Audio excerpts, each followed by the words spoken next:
Afternoon, everybody. It's Bobby coming at you. Good morning, good afternoon, good evening, wherever you might be. I told you I was going to get one out for you, so let's go ahead and do this. Going to go over what was at the car inspection first. So, when you drive into the car inspection, there's a lot of different places. Let me have a seat real quick in my car, show you what's up. There's a lot of different, like, little areas. I mean, it's just you drive in. The guy comes out, the first guy comes out, and he's pretty much just checking everything. Like, okay, he's checking your windshield wipers, make sure they work. He's making sure you got a water in your windshield wiper fluid. You know, he checks your seatbelts to make sure they work. He opens up all the doors and takes the seatbelt out and clicks it in the holder. You know, and make sure everything's going good like that. He checks your lights. He tells you turn on your lights, make sure both of them are working, and then he wants to see the bright lights, and then he runs around, he wants to see the direction, he wants to see the turn signals, so you got to hit both of those, and then he's going around back, and he's like, he wants to see all that in the back too. He wants to see the lights on, he's checking the license plate light, he's checking the tail lights. He wants you to hit the brakes so you can see the brake lights are working. I mean, he's pretty much really detailed. Then he pops the hood, goes in, he checks out your fluids. He makes sure you got brake fluid. He makes sure you got oil in your car. He actually, they find me because they give me like a little, what's called a levy, which is just like a small little, oh, you might need to work on this because I had a little bit battery acid coming out around the cables. And so because of that, I not necessarily didn't pass it, but I was just letting know that, hey, I got to take care of that. You know, we're not going to fail you for this, but get it taken care of, you know? So I was like, okay, great. No problem at all. So then he comes around and we check all that out and then looks good. As you turn off the engine, he turns on the engine, he turns it on and he checks out your little dash lights in here and everything. He gets your mileage and all that. I mean, from the inside of the truck. So it's pretty intense. Well, that's just the first little part of it. And then he says, okay, you're good to go. He rolls forward. They weigh the truck. They make sure the truck weighs, so you know. And then, or your car, whatever you take to this inspection, they weigh it. And so then once they weigh it, they check the brightness of the headlights. And they have this one machine they put right on the headlight, and they tell you to turn them on, hit the brights, hit the lit, da, da, da. And as long as everything looks good, then you pass that. The next little part of it is you go on for brakes. And here they're checking your brakes. They're going to check your front brakes, your back brakes, and you're going to check your e-brake. So you get in, and it's like a little dip. You got to go up, and then you hit on a wheel. You know, the wheels are in the ground, they spin, and so you just sit there and you go, okay, what do I do? And, you know, your car's on, everything's running, and then he tells you, okay, go ahead and press on your brake slowly, and your car, oh, okay, and you get popped off of that, and then you got to go back and drive back on it and hit your e-brake, okay, and do the same thing for the back. So, and you can see the little needle going up and down on it to see the pressure and how everything's going. Now, I didn't pass the back part of it, the back brakes. I had to go to a shop. I got them cleaned up, went back, and still didn't pass. Okay, when you don't pass, they allow you to go get it fixed. They give you a month to get everything fixed, and then you come back, and the only thing you have to retest is the thing that they said that you didn't pass. So I didn't have to go through the whole test again. It would just pretty much just go to the brake spot and then be you know, pretty much just checking it again for me right there, you know, and then they did just the back brakes pretty much. Had me do the e-brake and press on the brake slowly but firmly to the ground, you know, until it did its thing. So the second time I went, after I went to the shop, I just went to a basic shop, like a, you know, where you can buy tires and stuff. I guess in the States you call it like a Midas or a Schwab, or West Schwab, or, you know, someplace like that. They, you know, they do the work, but then they're not specialists. So I went there, they cleaned everything up, they adjusted everything up. They said, yeah, you should be good to go. And I went back to the inspection and pulled in like I thought I had it. You know, pulled in, yeah, I got it. And then I didn't get it. I failed again. So it was only like $5 to do the retest, so it's not bad. I mean, the total I think was right around I want to say 8,000 colones down here in Costa Rica. So doing the math real quick in my head, thinking that it's going to be $13 for the test. And then when you go back to get retested, it's $2. It was 2,000 colones, so it's like $3 for the retest.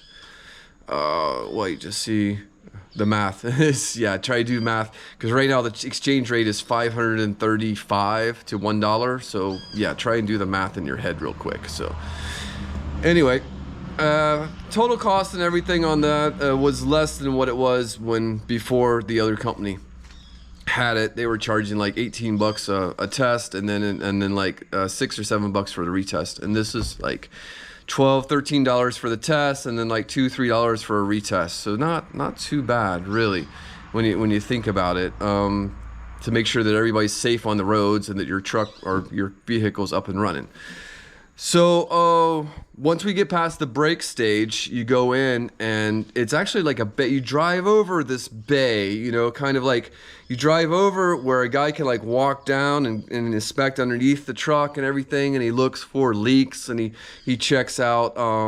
He had me move my wheel a lot, move your wheel a lot, so they check out your steering to make sure your steering, your rack and pinion and everything, your tie rods and all that's tight. He moves the car, I got a little bit of thing. They said that I had like a little bit of fluid on my transmission. It wasn't transmission fluid, but I know what it is. It's like I have a small leak on the gasket for the where the transmission and the engine mount together. There's like there's a gasket there, and so there's like I have a small leak there, like small oil leak. I know about that, and they didn't say that you failed the test because of that. They just said, hey, check this out. You might need to get it checked out. So it's like, okay. So then pull out of there, and you pretty much wait at the end, and the guy gives you the little sticker. I got it right here. Actually, I haven't put it on my window yet. I got the sticker right here, and I can show you guys the whole thing. Okay, here it is. So here's all my receipts, and then they give me this little green piece of paper. Now this is important. You get this green piece of paper, okay? And so that's got everything on there, you can see. And it shows what I didn't pass. It tells you what it was and this and that, 2 batteries and the transmission thing. So it's not that I didn't pass, it's just something that maybe needs to get looked for. Then they give you this little sticker. And if you're familiar with these, you take the part off and you stick it to your windshield. You take the old one off, and that's so the traffic cops can see that you're all legal. And if you don't have that, they like to give you this big fine. And you can't renew your car at the end of the year. When you go to renew the registration and all that, you have to have this test to be able to renew the car at the end of the year. So that's pretty much what's going on as far as that goes. Yeah, it was fun. I went Wednesday, Thursday, and Friday. I needed back brake pads on the drums. So I went back to the shop that adjusted everything for me, and I was like, hey, you guys, I didn't pass. What's going on? And the guy's like, well, maybe, we adjusted, we did this, and, if you didn't pass, well, it's beyond us. So let us, we know a specialist here in town, so let's send you over there. And I said, okay. I was kind of frazzled at the time. I was like, well, I just spent all this money with you guys, and you guys can't help me out, and I probably spent about $40 for them to do that. The whole adjustment and everything else, and then I got a couple tires rotated and balanced, and I got some new windshield wipers and that, and I mean it was about $80 something at that shop, and I couldn't pass the inspection, so they sent me over to the specialist, the brake specialist. I went over there, super professional people. I mean, if you're here and you contact me, I'll let you know here in the area in Perez de Leon and San Isidro. Where these guys are at, because they were super, super nice to me. I went over there, I talked to the guy about it, kind of told him the situation, everything that had happened. He's like, okay. And it was in the afternoon. I was like, well, I want to come back tomorrow morning. Let me get an appointment. He set me up with an appointment. and it was perfect. I rolled in there, like, yep, roll right over there. And it's like, are you hanging out? It's kind of in a neighborhood, and so there's like, you could walk out of it, but it's like in between two residential houses, and like the residents that live there, they're like the owners of the place, and they have a machine shop there. And so I was like, he told me, he pulled off the back wheels and checked everything out. I was like, yeah, you need pads. And yeah, I was like, whoa, you know, and you got to, what do you call it, retune the drums and this and that, you know, and the calipers are good. So we're good to go on that. And I was like, okay, great. So, and usually they have to ship it out to somebody to do the work. Well, this place is the people who do the work. So I did everything there, machine shop. I mean, it took 3 hours. 3 hours, and that was it. I was in and out, and I had brand new brakes, and they want me to come back in 3 weeks to get adjustments and to check everything out and all that. So I'm like, just really, really nice. It cost me $125, labor, parts, everything to do that. So, I mean, total was about $200 for everything to pass the inspection, but I got new back brakes, and the car has almost 100,000 miles on it. It's got close to 160,000 kilometers, and never had back brake pads put on it the whole time.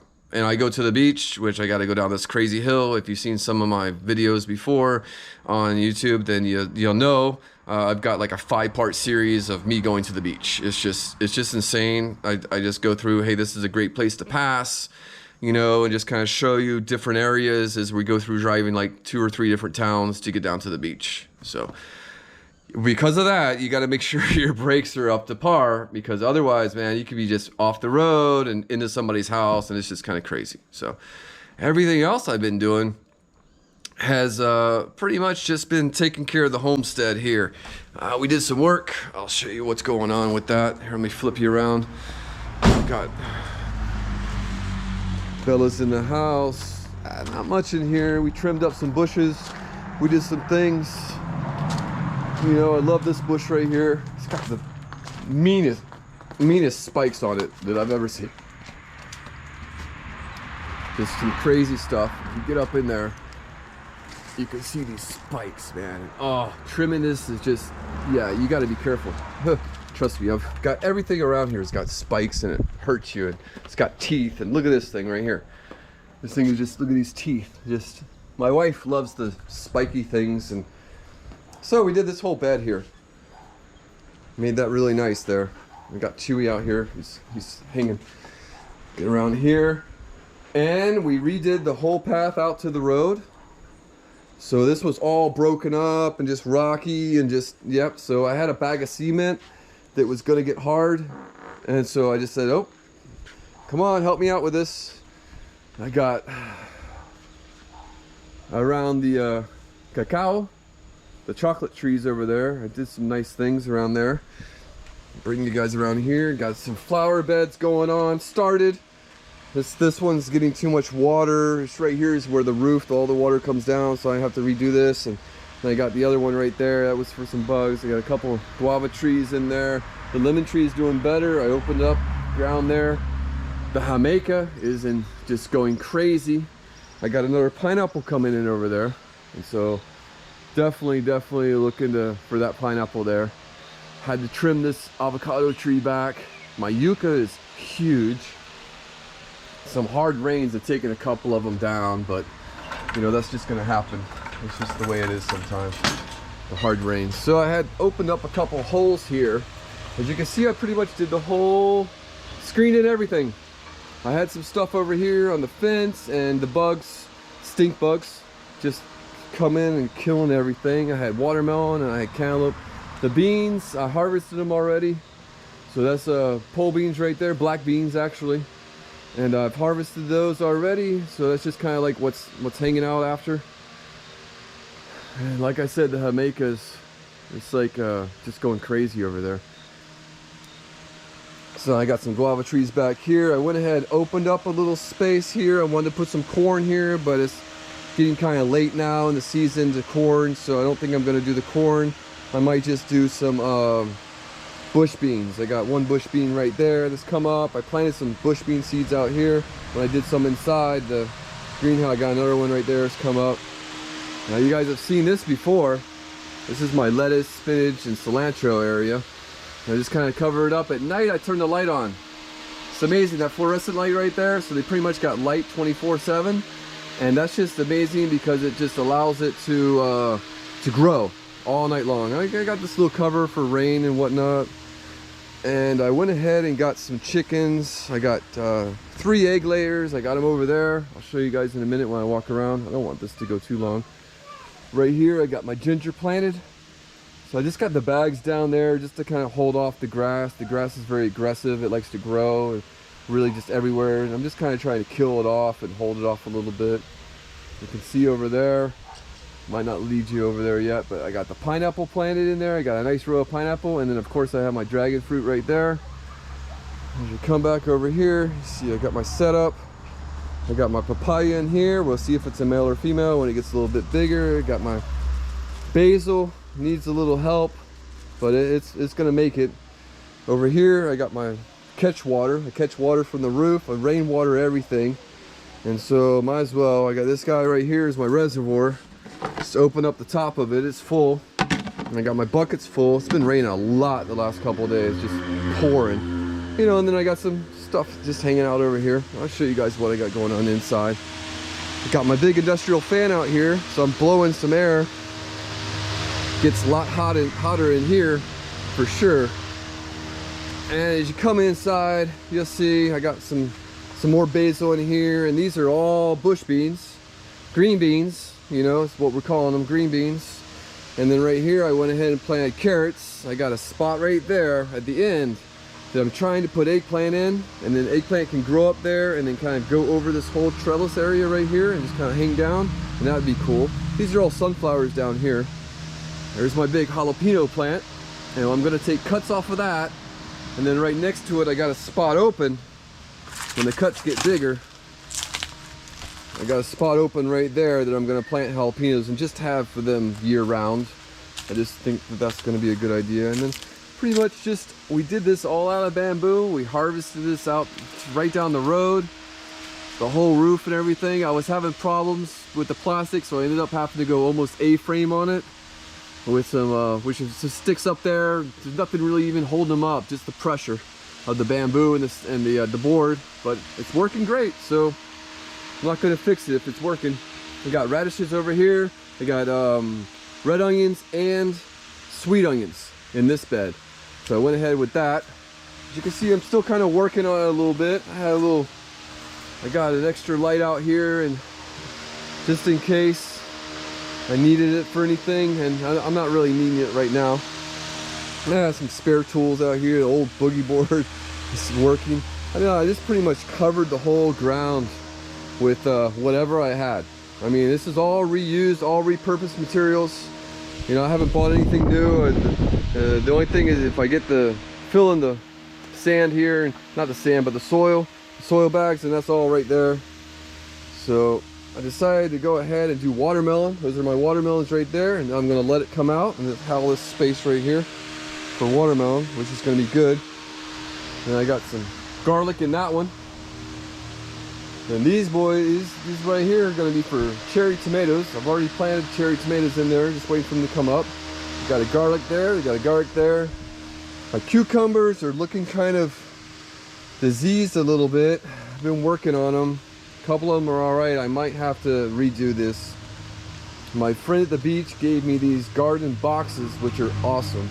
So I went ahead, I got some little tomato plants, and they're doing great. They're popping, doing awesome right there. And just kind of, I'm going to do the whole, that's 12 tomato plants. I'll end up staking it, put a stake right here, put a stake in between each one of them, and then just do like a floor to tie, you know, to keep them up like a trellis like that. And then over here I had some green peppers before, and these were all stunted. And I put them in these boxes and did what I was supposed to do. And I got the great, not soil in there, but it did what I was, and they're all popping now. They're all growing. They're all doing what they're supposed to do. And as you can see, I got stronger, healthier peppers right here. We've already harvested a couple of them. And these I had kind of before I built the greenhouse. And what's great about this place is if you put it underneath the beam, you can tie it to the beam. And then now you can just use that as a trellis. And then I've still got a couple trays over here that are empty right now. I'm gonna fill them up with something for sure. It's just, and then I got 4 more boxes over there. That guy gave me like $1,000 worth of materials. Just, yeah, he just wanted to make up some space, you know. And then pretty much that's it for this side. I'm not gonna really do anything on over there. Got to work on that a little bit, and then I got I got garlic just hanging out here in the corner. So I'm gonna work on this a little bit, and I'll take you guys out, see what's going on. Kind of like doing this a double video here for you to get around there. I got a little spot right here I can go through. I haven't really closed it off yet because the chickens, they're not I'm just gonna go over it. They're not exploring and stuff yet, so I just kind of had that up there for now. And you see I've got some material here. I just want to use this kind of like, instead of buying hay and stuff, I just use this material to fill in. And then I got the dragon fruit going on over here. As you can see, I have my row of pineapple. They're doing good. And then I got a row of dragon fruit. So each one of these, there's 4 dragon fruits to 1, and I've got 10 of them, so I got 40 dragon fruit plants. And we got flowers coming up. I'm gonna have to check these the next couple days. There's some bigger ones coming up down there. And when they open, I will be the pollinator. I'll be the little bee that goes around and pollinates them with a paintbrush, because they open at night and there's not many insects flying around then. But pretty much the whole row. I've just pretty much put this up here to protect it from the sun. The dragon fruit likes the sun, it likes the tropical climate, but I found this one in a tree and pulled it all out and redid. Started, this is a 2-year project right here to get this fruit right here. So it takes time, you know. And then I got 3 little ladies. And we're still not doing eggs yet, but they're ready, and I've tied it up, tying them all up. Yeah, pretty much got it all going on. And that's it. And then this, of course, is my giant avocado tree. I get a lot of shade in the morning. Yeah, I'm trying to trick it into giving me start blooming so that we could have avocados in December, but I don't think it's gonna work. You know, and then we got the backyard, and I got ornamentals and stuff out here. Everything's spiky. Chewing. I can't walk through the yard without getting bit by an ant, but, you know. And then this right here is my oregano, so it's beautiful. It's doing really good. I've been taking cuts off it, drying it in the apartment there, and starting to flower a little bit. Pull those off.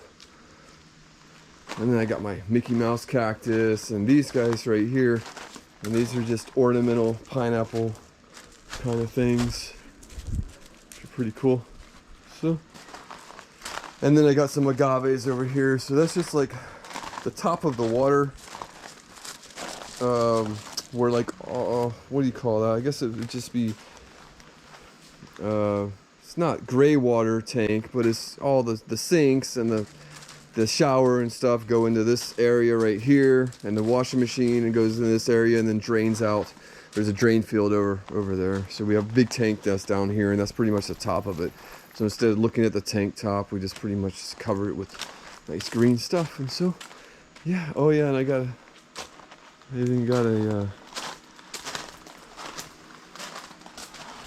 good stuff right here. Rosemary. So that's pretty much the tour that's been going on. So as always, guys, I'll put you back here. Thanks for hanging out with me. I know the video's a little bit long, and if you stay to the end, then you guys rule. Thanks again. I appreciate everything. Enjoy, and Balmy coming at you.